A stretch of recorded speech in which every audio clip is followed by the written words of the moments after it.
Olá, paz do Senhor Jesus, sejam todos bem-vindos ao meu canal. Se você está no Instagram, no YouTube ou no Facebook, que Deus abençoe a sua vida em Cristo Jesus. Não se esqueça de se inscrever, de curtir e compartilhar os nossos conteúdos para que possamos alcançar muito mais pessoas pelo poder da pregação, do ensino do Evangelho de nosso Senhor e Salvador Jesus Cristo. Que Deus te abençoe. Hoje nós queremos falar sobre um dos assuntos que é pouco falado, pouco divulgado, mas que é de suma importância para nós cristãos. No livro de Mateus, no capítulo de número 9, a partir do versículo de número 37, Jesus ele dá uma palavra de autoridade, uma palavra, uma ordem ao seu discípulo. E ele diz assim: então disse aos seus discípulos, a seara é realmente grande, mas poucos são os ceifeiros. Rogai, pois, ao Senhor da seara, para que mande ceifeiros para a sua seara. Em outras palavras, o campo já está branco para a colheita. Jesus usa uma figura de linguagem relacionada aos ceifeiros que trabalhavam no campo, fazendo parte da colheita. Ele diz, olha, é muito grande o terreno, é muito grande a seara, são poucos os ceifeiros. Então clamem ao dono da terra, clamem ao Senhor da seara que mande outros ceifeiros para a obra. E isso, trazendo para os nossos dias, fala de homens e mulheres que estão dentro de uma denominação e que precisam fazer aquilo que o Evangelho nos manda fazer. Pregar a salvação a todos e também ensinar todas as coisas que Jesus Cristo nos mandou fazer, realizar, para que cresça a sua obra. Para que isso aconteça, se faz necessário que a igreja clame, ore, para que Deus mande homens e mulheres capacitados e outros que Ele estará capacitando ali naquele lugar, para que a obra de Deus seja concretizada através da soma, através da união de homens e mulheres que estarão trabalhando para o Senhor da seara, o Deus Todo-Poderoso. Apesar de ser uma bênção, a estratégia de Cristo para o crescimento do reino de Deus, em somar com outros cristãos para avançar com o Evangelho, infelizmente algo estranho acontece muitas das vezes com alguns cristãos. Um comportamento de ciúme bate em muitos cristãos que já faziam parte daquela determinada denominação, surgindo assim as chamadas disputas espirituais. E esse é o tema do nosso vídeo de hoje. Você já deve ter presenciado o comportamento de homens e mulheres que estão sempre o tempo todo querendo provar algo para alguém. Pessoas que falam algo com segundas intenções por trás. Os chamados super espirituais, os super crentes, os canelas de fogo, são pessoas que se julgam super espirituais e que estão sempre o tempo todo querendo impressionar as pessoas com a sua oratória, com a sua pregação, com o seu cântico, com o seu louvor. Homens e mulheres que ainda não resolveram nem a si mesmos como pessoas. Agora não pense você que esse problema é atual. Na verdade, o próprio apóstolo Paulo, o pai dos cristãos ali da igreja de Corinto, ele presenciou este grande problema que aconteceu e que estava trazendo muitos problemas.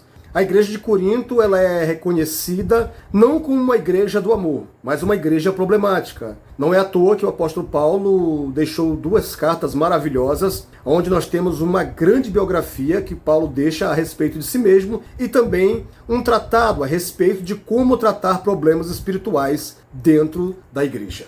O apóstolo Paulo ele escreve a primeira carta no capítulo 12 e o capítulo 13 falando exatamente a respeito desse problema. As chamadas disputas espirituais. Cristãos que ali congregavam, que ali viviam, estavam agora usando os dons espirituais não para a edificação da igreja do Senhor, mas utilizando para fins próprios, para disputas, para provar quem era mais santo, quem era mais espiritual. E, contudo, o apóstolo Paulo reprovou todos aqueles cristãos que agiam daquela maneira, chamando-os de menino. O pecado em nossas vidas, quando não é tratado, quando não é reconhecido, ele pode agir até mesmo no momento de uma mensagem maravilhosa da parte do Senhor. Você já presenciou pessoas que no momento da pregação, a palavra está sendo ministrada, a doutrina bíblica está sendo lançada sobre a comunidade cristã, e alguém ali no meio da igreja, em alto e bom som, diz, fala a Deus. Esse fala a Deus tem nome e tem endereço. Na verdade, esse fala a Deus significa,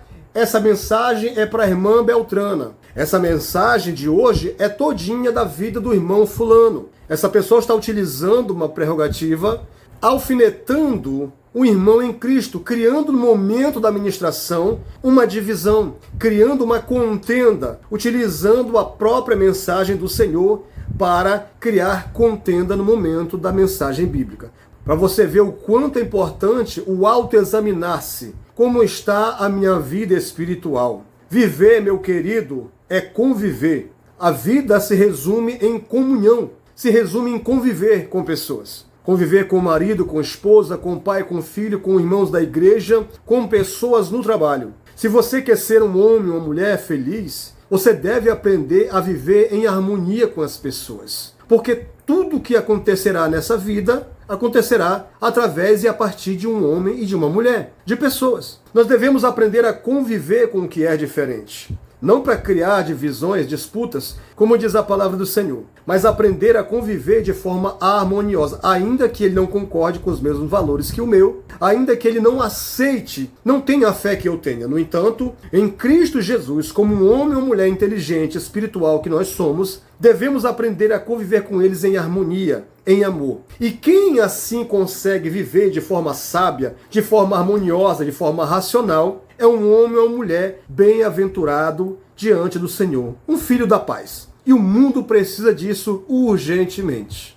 O grande problema dos superespirituais, dos supercrentes, é que esse tipo de comportamento gera um sentimento de inferioridade em muitos outros irmãos e irmãs que fazem parte daquela determinada denominação. O evangelho é simples. Jesus diz: aprendei de mim que sou manso e humilde de coração, e encontrareis descanso para as vossas almas. Essa deve ser a via de regra. O apóstolo Paulo, escrevendo à igreja aos Filipenses, no capítulo 2 e no versículo 3, ele diz algo que vai justamente contra esse tipo de espírito. E ele escreve dizendo assim: nada façais por contenda ou por vaidade, mas por humildade. Cada um considere os outros superiores a si mesmo. O que passar disso, meu querido, é puro exibicionismo. O que passar disso é alguém que está tentando provar algo para outrem. O que passar disso são pessoas que ainda não estão resolvidas em si mesmas, que ainda precisam provar para as pessoas que são algo. Voltemos ao Evangelho Bíblico. Voltemos à simplicidade da pregação ungida debaixo da unção poderosa do Espírito Santo.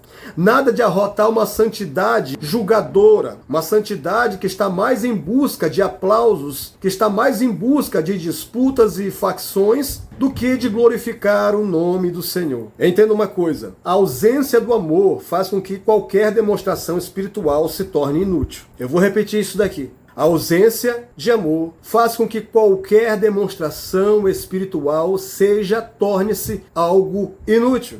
Tiago, o irmão do Senhor, no capítulo 3, no versículo 16 e 17, diz o seguinte: pois onde há inveja e ambição egoísta, aí há confusão e toda espécie de malhas. Mas a sabedoria que vem do alto é, antes de tudo, pura, depois pacífica, amável, compreensiva, cheia de misericórdia e de bons frutos, imparcial e sincera. Em outras palavras, nós cristãos devemos ser reconhecidos pela forma como nós nos comportamos em relação às outras pessoas. Vamos errar, vamos pecar com pessoas, às vezes vamos estar estressados em um determinado dia, vamos falar de uma forma indireta, vamos falar de uma forma ofensiva, mas devemos também saber pedir perdão, porque somos seres humanos. Não dá para acertar todas as vezes. No entanto, nós cristãos devemos ser reconhecidos por essa empatia, por essa misericórdia, por essa graça que nos foi derramada um dia em Cristo Jesus. Portanto, devemos tomar como exemplo aquilo que o apóstolo Paulo escreve à igreja de Corinto, quando ele diz que nós somos membros do mesmo corpo. Temos diferentes funções, mas somos iguais em importância. Quando tentaram criar competição entre Paulo e Apolo,